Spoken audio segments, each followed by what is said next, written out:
नमस्कार दोस्तों, ज्ञान मीमांसक यूट्यूब चैनल में आप सभी का स्वागत है।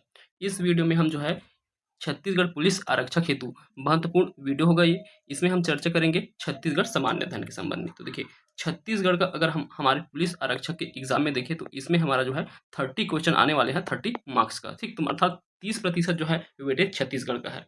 और ये एक ऐसा सब्जेक्ट है जिसका सबको स्ट्रांग रहता है। तो इसमें आपको जो है मैक्सिमम से मैक्सिमम जो है स्कोर करना होगा, क्योंकि रैंक आपका जो है इम्प्रोवाइज होगा। तो इससे आपका जितना ज़्यादा क्वेश्चन आप बनाएंगे, जितना आपका सही होगा, उसके आधार पे जो है आपका जो है रैंक जो है इम्प्रोवाइज होगा। ठीक, तो ये बहुत इंपॉर्टेंट सब्जेक्ट है हमारा छत्तीसगढ़, और इसका वेटेज भी जो है बहुत ज़्यादा है। ठीक, तो अभी जो है हम इस वीडियो में चर्चा करेंगे कि आपको अभी लास्ट में किन टॉपिक को रिवाइज करना है। तो देखिए, हर वर्ष जो है सीजीपीएससी हो, सीजीपीएससी या व्यापम व्यापम द्वारा जिस वर्ष एग्जाम लिया जाता है, उस वर्ष जो टॉपिक ट्रेंड में रहते हैं उन्हीं क्वेश्चन, उसी टॉपिक से जो है क्वेश्चन पूछे जाते हैं। तो इस वर्ष 2025 में जो जो टॉपिक जो है ट्रेंड में रहे हैं, अर्थात जिन टॉपिक से जो है क्वेश्चन बने हैं, उन्हीं टॉपिक को सभी जो है यहाँ पुलिस आरक्षक में भी जो प्रश्न बनने हुए दिखाई देगा आपको। ठीक, तो हम यहाँ उन्हीं टॉपिक को चर्चा करेंगे कि किन किन टॉपिक से प्रश्न पूछे गए हैं, और आपका जो है उस टॉपिक को रिवाइज करना है। तो ये जो है सभी इंपॉर्टेंट टॉपिक है, इन सब टॉपिक को आपको जो है आज ही रिवाइज करना है। देखिए, मुख्य रूप से हम जो है इस वीडियो में छत्तीसगढ़ का जो भूगोल वाला पार्ट है, ठीक, छत्तीसगढ़ का जो भूगोल वाला पार्ट है उसी को यहाँ डिस्कस करेंगे। बाकी जो है अगले जो वीडियो है, दूसरे वीडियो में बाकी जो अन्य पार्ट है, छत्तीसगढ़ की जनजाति, कला, संस्कृति, इतिहास और प्रशासन, इन सब के ऊपर जो है अगले वीडियो में चर्चा करेंगे। देखिए, इस वीडियो में पूरा हम भूगोल पे चर्चा क्यों कर रहे हैं, क्योंकि अभी जो है ये 2025 का एग्जाम अगर आप देखेंगे, 2025 के एग्जाम में जो है सबसे ज्यादा प्रश्न अगर देखें तो आपको जो है भूगोल से देखने को मिल रहे हैं। तो छत्तीसगढ़ के भूगोल जो है बहुत इंपॉर्टेंट टॉपिक है। अगर आप हमारा मान लिया जाए 30 क्वेश्चन आने वाला है छत्तीसगढ़ से, तो इसमें से आपको जो है 10 से 12 क्वेश्चन जो है डायरेक्ट जो है आपको भूगोल से देखने को मिलेगा। ठीक, तो इससे आप इसका वेटेज लगा सकते हैं कि भूगोल का वेटेज यहाँ जो है क्या रहने वाला है हमारा। ठीक, तो ये देख लीजिएगा, अब 10 से 12 क्वेश्चन आपको छत्तीसगढ़ के भूगोल से ही देखने को मिलेगा। तो इस वीडियो में पूरा हम जो है छत्तीसगढ़ के भूगोल के ऊपर चर्चा करेंगे। ठीक, तो चलिए स्टार्ट करते हैं। देखिए, आपको जिन टॉपिक को पढ़ना है उसमें सबसे पहला टॉपिक है छत्तीसगढ़ का सामान्य परिचय। तो छत्तीसगढ़ का सामान्य परिचय को आपको पढ़ना ही है। क्यों पढ़ना है इसको आपको? इसमें जो है आपके सभी टॉपिक, छत्तीसगढ़ का जो है लगभग जो है सभी टॉपिक, इसमें जो है आपका जो है ओवरव्यू मिल जाएगा कि क्या क्या टॉपिक छत्तीसगढ़ से है। तो उसमें जो इंपॉर्टेंट टॉपिक है वो सामान्य परिचय में दिया गया है, तो इस टॉपिक को आप जो है पढ़ेंगे ही। ठीक, उसके बाद जो है आप क्या पढ़ेंगे उसका अलग से आपको यहाँ पीडीएफ में दिया गया है, जिन जिन टॉपिक को पढ़ना है, कहाँ कहाँ से एग्जाम आए आप देख सकते हैं। उसके बाद आप डायरेक्ट पढ़ेंगे रिवाइज करने के लिए छत्तीसगढ़ का भौगोलिक सीमा रेखा। तो यहाँ से देखिए कितने राज्यों से छत्तीसगढ़ घिरा हुआ है, कई एग्जाम में पूछा गया है। तो अभी देख सकते हैं प्री में पूछा गया था, फिर 2024 टीएसआई में पूछा गया, एडीओ में पूछा गया है, और अभी जो है इसमें ही पूछा गया है, जो अभी हुआ है मुद्र लेखन वाला एक एग्जाम हुआ है उसमें ही पूछा गया है। ठीक, तो ये जो है आप इसे पढ़ लेंगे तो ये पूरा चैप्टर को आपको अच्छे से पढ़ लेना है। यहाँ देखें तो ये प्रयोगशाला परिचालक में भी पूछा गया है, तो इन टॉपिक से प्रश्न पूछे जा रहे हैं। उसके बाद देखिए छत्तीसगढ़ का भौतिक विभाजन, इस टॉपिक को भी पढ़ना है, यहाँ से भी प्रश्न पूछे जा रहे हैं। तो इसमें जो है एक तो इसके सामान्य परिचय से प्रश्न पूछा जा रहा है, और उसके बाद महानदी बेसिन, तो महानदी बेसिन वाला जो टॉपिक है, छत्तीसगढ़ का मैदान या महानदी का मैदान, या इसे महानदी बेसिन भी कहते हैं। ठीक, तो यहाँ से प्रश्न पूछे जा रहे हैं, जैसे इसका आकार पूछा जा रहा है, पंखाकार है पूछा गया है, अभी कटोराकार भी पूछा गया है। ठीक, तो इसके आकार से प्रश्न पूछे जा रहे हैं, ये सब सामान्य परिचय है इसका। उसके अलावा जो है इसमें देखें तो यहाँ से जो है एक इंपॉर्टेंट टॉपिक जो है वो है माइकल श्रेणी। तो माइकल श्रेणी से जो है बहुत सारे एग्जाम में जो है प्रश्न पूछे गए हैं। ठीक, तो ये माइकल श्रेणी जो है इस बार ट्रेंड में चल रहा है, तो यहाँ से अलग अलग जो है प्रश्न पूछे जा रहे हैं। तो इस टॉपिक माइकल श्रेणी को आप अच्छे से पढ़ लेंगे। ठीक, उसके बाद चलिए अगला टॉपिक जो है छत्तीसगढ़ की जलवायु। तो देखिए छत्तीसगढ़ की जलवायु से प्रश्न कैसे पूछे जा रहे हैं, एक तो डायरेक्ट पूछा जा रहा है छत्तीसगढ़ की जलवायु कैसी है, तो आप इस आधार पे जैसे ऑप्शन में दिया गया है उसके आधार पे आंसर जो है लगाएंगे, तो इसे आपको पढ़ना है। उसके बाद जो है छत्तीसगढ़ में जो है ऋतु, तो छत्तीसगढ़ के जलवायु के संबंध में जो है ऋतु, तो ऋतु में मुख्य रूप से वर्षा ऋतु, तो वर्षा ऋतु को पढ़ लेंगे आप। छत्तीसगढ़ में वर्षा ऋतु के संबंध में भी प्रश्न पूछे जा रहे हैं। ठीक, तो ये टॉपिक भी आप पूरा कवर करेंगे। उसके बाद देखिए, उसके बाद है महानदी अपवाह तंत्र। अब नदी से क्या प्रश्न पूछे जा रहे हैं, तो सामान्य नदी कितने प्रकार के हैं वो तो आपको याद रखना है, कौन कौन से नदी के प्रकार हैं। उसके अलावा जो सबसे ज्यादा प्रश्न बन रहे हैं वो महानदी अपवाह तंत्र से है। तो महानदी अपवाह तंत्र से एक तो इसकी सहायक नदी से प्रश्न पूछे जा रहे हैं, तो उत्तर से सहायक नदी, दक्षिण से सहायक नदी, ये पूछे जा रहे हैं। साथ में इसके जो है तटीय स्थल, तो महानदी के तट पर जो स्थित स्थल है उसको क्रम से जमाने को पूछा जा रहा है। ठीक, तो ये अभी ट्रेंड में चल रहा है, तो सहायक नदी, तटीय स्थल हो गया, ये सभी आपको याद रखना है। तो इन सबको आपको अच्छे से पढ़ना है। और साथ ही जो नदी है उसमें जो बने हुए जो बैराज हो गए, छत्तीसगढ़ में बने हुए बैराज और परियोजना, नदी परियोजना भी प्रश्न पूछे जा रहे हैं नदी परियोजना से। और साथ ही इसमें एक और तथ्य आपको याद रखना है, ये तो महानदी का हो गया। इसके अलावा जो अन्य नदी अपवाह तंत्र है, जैसे इंद्रावती नदी, गोदावरी नदी अपवाह तंत्र, तो इंद्रावती नदियों की और इसकी सहायक नदियों का नाम आपको याद रखना है, ठीक। और वैसे भी जो है आपको कौन सा सोनगंगा अपवाह तंत्र, सोनगंगा अपवाह तंत्र में भी जो है उसकी सहायक नदियों का नाम आपको याद रखना है। तो नदी अपवाह तंत्र से आपको ये सब चीजें पढ़ना है। लास्ट रिवीजन करने के लिए आपको बताया जा रहा है। उसके बाद देखिए बांध परियोजना, तो बांध परियोजना को भी आपको रिवीजन करना है। इसमें क्या है, डाटा है और डाटा जो है लास्ट में रिवाइज करके जाना ज़्यादा सही रहेगा। अगर कुछ भी गलत होता है आपका तो वो जो है गलत ना हो, तो इसमें डाटा याद करेंगे। जैसे जो है कोई परियोजना है वो किस वर्ष बना है, ये जो है कन्फ्यूज हो जाते हैं। तो ये जो कि ये परियोजना कब बना है, तो ये सब डाटा आपको याद रखना है, ठीक। तो जो इजी चीजें हैं वो तो आपको याद होगा, किस नदी में बना हुआ है, किस जिले में है, तो ये भी पूछा जाता है। पर आपको कब, तो ये परियोजना कब बना है ये भी आपको ध्यान में रखना है, ठीक। तो इसके आधार पर भी प्रश्न अभी पूछे गए हैं। तो उसके बाद देखिए कब कब बना है उसका एक अलग से यहाँ लिस्ट दिया गया है, जो अलग अलग है, तो इसको भी आप पढ़ लेंगे, ठीक। तो ये किस नदी पर है, किस जिले में है और कौन सी परियोजना है, तो ये सभी तथ्य भी पूछे जाएंगे। तो इस टेबल को आप अच्छे से पढ़ लेंगे। चलिए उसके बाद जो अगला टॉपिक है हमारा वो है छत्तीसगढ़ में सिंचाई। छत्तीसगढ़ में सिंचाई से अभी जो एग्जाम हुआ है माइनिंग इंस्पेक्टर का, उसमें देखिए यहाँ से प्रश्न कि राज्य गठन के समय कितना था, उसके बाद वर्तमान में कितना है, सिंचाई की क्षमता है वह वृद्धि कितना हुआ है, ये देख सकते हैं। तो यहाँ से प्रश्न डाटा से उठा रहे हैं डायरेक्ट प्रश्न, तो इसे भी आपको पढ़ना है। इसके अलावा आप इसको सृजित क्षमता को भी पढ़ सकते हैं। तो यहाँ डाटा है, तो डाटा वाले जो टॉपिक है उन्हें आपको पूरा एक बार पढ़ के ही जाना है। एग्जाम से पहले डाटा वाले को एक बार देख के जाना रहता है, तो आप इसे जरूर देखें। और यहाँ देखिए जो सिंचाई की स्थिति है, तो 33 जिलों के आधार पर सिंचाई की स्थिति में देखिए, तो नीरा में जो है सबसे ऊपर कौन है, सर्वाधिक कहाँ सिंचाई क्षमता है, द्विफसली में सर्वाधिक कहाँ है, कुल में सर्वाधिक कहाँ है, सबसे कम कहाँ है, ये आप ध्यान में रख सकते हैं, ठीक। तो यहाँ से भी प्रश्न पूछे जा सकते हैं, ठीक। चलिए उसके बाद देखिए अगला है कृषि। कृषि वाले टॉपिक से आपको याद रखना है फसलों का क्रम, तो सर्वाधिक उत्पादन जो है कौन से फसल का हुआ है, तो ये जो नीचे वाला दिया गया है इसे अगर आप पढ़ लेंगे, अनाज में जो है सर्वाधिक उत्पादन धान, मक्का, गेहूं, कोदो। तो ये डाटा को आपको याद रखने की जरूरत है, बस आपको नाम याद रखना है। धान का सर्वाधिक है, फिर मक्का, गेहूं और कोदो। उसी दलहन में भी देख सकते हैं, तिलहन में, और कुल फसलों में देखा है, कुल फसलों में धान, मक्का, चना, गेहूं ये सब है। और सर्वाधिक प्रदेश में, तो ये भी प्रश्न पूछा गया था, सर्वाधिक सर्वप्रमुख फसल कौन सा है, धान या चावल कह सकते हैं, तो ये भी प्रश्न पूछा गया है। उसके बाद अगला देखिए वन एवं वन्यजीव संपदा। तो देखिए ये बहुत इंपॉर्टेंट टॉपिक है, यहाँ कई एग्जामों में यहाँ से प्रश्न बने हैं। एक तो आपको यहाँ से एग्जाम में पूछे जाएंगे ISFR रिपोर्ट से प्रश्न पूछे जा सकते हैं, और दूसरा है जो वन की स्थिति है वो जो है आर्थिक सर्वेक्षण के आधार पर। तो सिर्फ आपको ये टेबल अगर आप पढ़ेंगे तो इससे आपका तैयारी हो जाएगा। इस ना टेबल को आपको कंप्लीट पढ़ लेना है, फिर आपका जो है यहाँ से अगर प्रश्न इस प्रकार पूछे जा रहे हैं तो बन जाएगा। तो इस टेबल को आप ध्यान से पढ़ लीजिएगा। उसके बाद देखिए वनों की स्थिति जो है छत्तीसगढ़ में कितने क्षेत्रफल में वन है, तो ये वन भी पूछे जा रहे हैं। और उसके बाद जो है कौन कौन से वन में प्रशासनिक आधार पर वर्गीकृत किया गया है, तो संरक्षित, आरक्षित, अवर्गीकृत वनों का क्षेत्रफल कितना है, ये भी पूछा जाता है, ठीक। चलिए उसके बाद है अभ्यारण्य। तो अभ्यारण्य से प्रश्न कैसे बन रहे हैं, अभी जो प्रश्न बन रहा है उसमें पूछा जा रहा है उत्तर से दक्षिण क्रम में जमाने के लिए पूछा जा रहा है। अभ्यारण्यों का नाम दिया गया है और इसे क्रम में जमाने के लिए पूछा जा रहा है, तो इसे क्रम से भी याद रख सकते हैं। इसका स्थापना वर्ष के आधार में भी आप क्रम से जमाने के पूछा जा सकता है। इस जिला में है, ये अगर आपको याद है तो सभी जो है आपको बन जाएंगे। अगर ये क्रम से ही पूछा जा रहा है तो ऊपर से नीचे या फिर नीचे से ऊपर जमाने के क्रम में, ठीक। तो इस प्रकार जो है प्रश्न यहाँ से भी पूछे जा रहे हैं।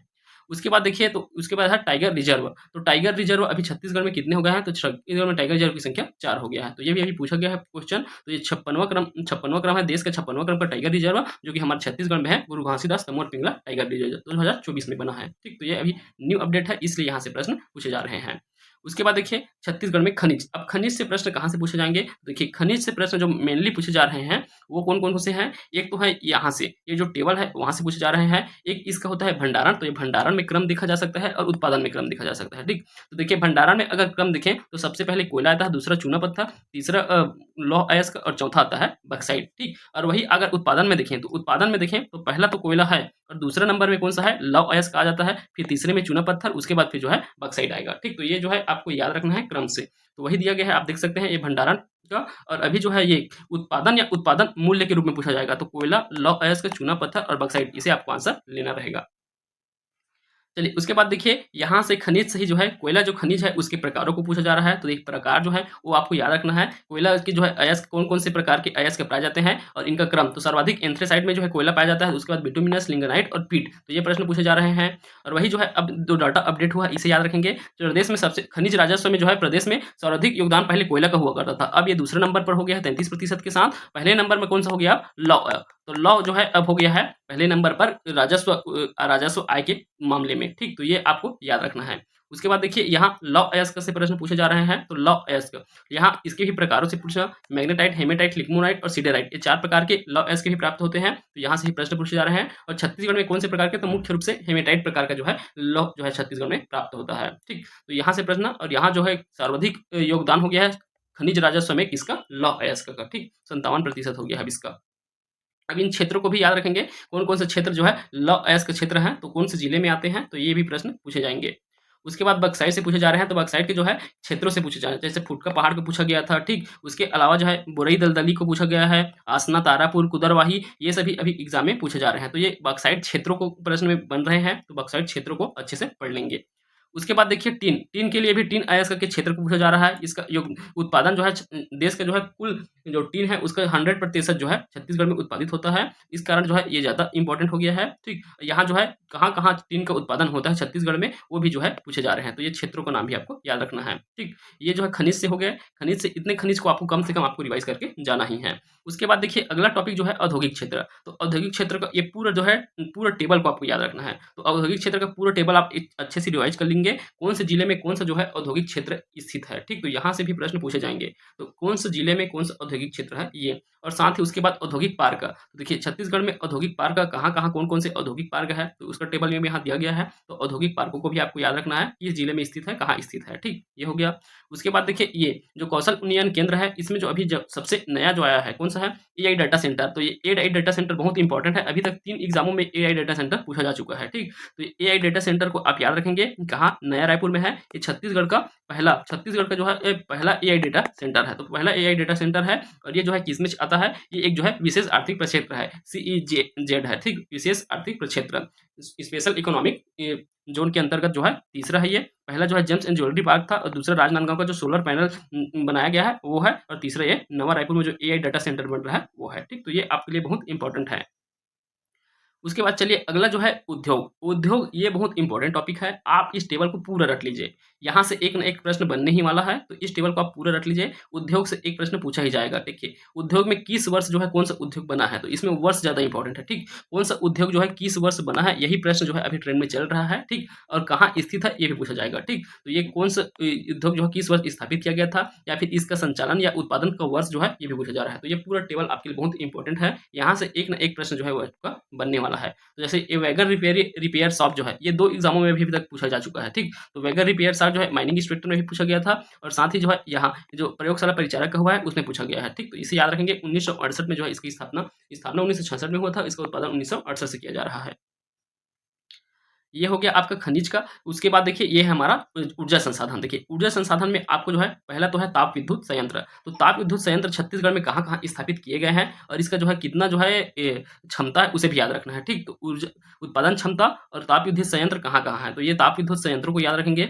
जांजगीर चांपा में जो है मड़ुआ तेंदुआ भाटा है, जिसे अटल बिहारी वाजपेयी ताप विद्युत संयंत्र के नाम से जाना जाता है। तो ये है एक। उसके बाद आप देखिए यहाँ जो दिए गए हैं श्यामा प्रसाद कोरबा का है ये मुख्य रूप से, श्यामा प्रसाद मुखर्जी, हसदेव ताप विद्युत संयंत्र कोरबा पश्चिम, अटल बिहारी वाजपेयी, ये कहाँ, जांजगीर चांपा में है। तो इन ताप विद्युत संयंत्रों को याद रखना है। उसके बाद अभी जो है जल विद्युत संयंत्र से भी पूछे जा रहे हैं। तो छत्तीसगढ़ में जो जल उत्पादन की क्षमता कितना है, तो यह जल विद्युत उत्पादन की क्षमता जो है 138.7 मेगावाट है। इसमें हसदेव बांगो से सर्वाधिक होता है कितना, 120 मेगावाट। उसके बाद गंगरेल, और इसका स्थापना वर्ष भी देखते जाइए। इसका स्थापना वर्ष के क्रम में भी आपको जमाने को पूछा जा रहा है। फिर सिकासार, फिर लघु विद्युत गृह कोरबा पश्चिम में भी बनाया गया है, जिसका 1.7 मेगावाट इसकी क्षमता है। तो ये आपको याद रखना है, हसदेव, गंगरेल और सिकासार का, ठीक। 1994-95, 2004-5 में गंगरेल, 2006 में सिकासार, फिर ये जो है लघु विद्युत गृह कोरबा पश्चिम जो है 2003-9 में बना है। तो ये जो है कहाँ है, हसदेव नदी पर। तो इनको आपको याद रखना है। और उसके अलावा जो है केंद्रीय ताप विद्युत उपक्रम छत्तीसगढ़ में जो स्थित है उनको भी आपको दिया गया है। एक जो है एनटीपीसी कोरबा में है, एनटीपीसी सीपत में है, एनटीपीसी रायगढ़ में है। तो ये कब-कब गठित किया गया है, इनकी क्षमता कितना है, ठीक। तो इनकी क्षमता कितना है ये भी आप पढ़ेंगे, ठीक। तो ये डाटा वाली चीज़ों को आपको एक बार रिवाइज़ करके जाना ही है।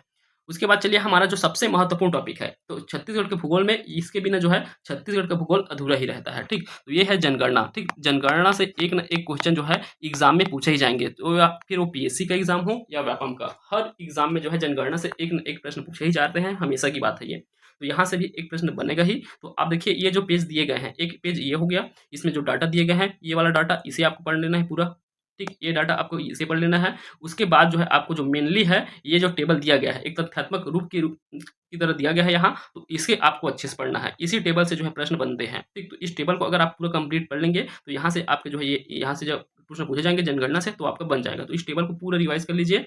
यहाँ जो है ये जो डाटा दिया गया है छत्तीसगढ़ के संबंध में, और साथ ही कुछ-कुछ मामलों में जो जिलों का जो स्थान है, सर्वाधिक किस जिले में है और न्यूनतम किस जिले में है, ये भी आपको ध्यान में रखना है।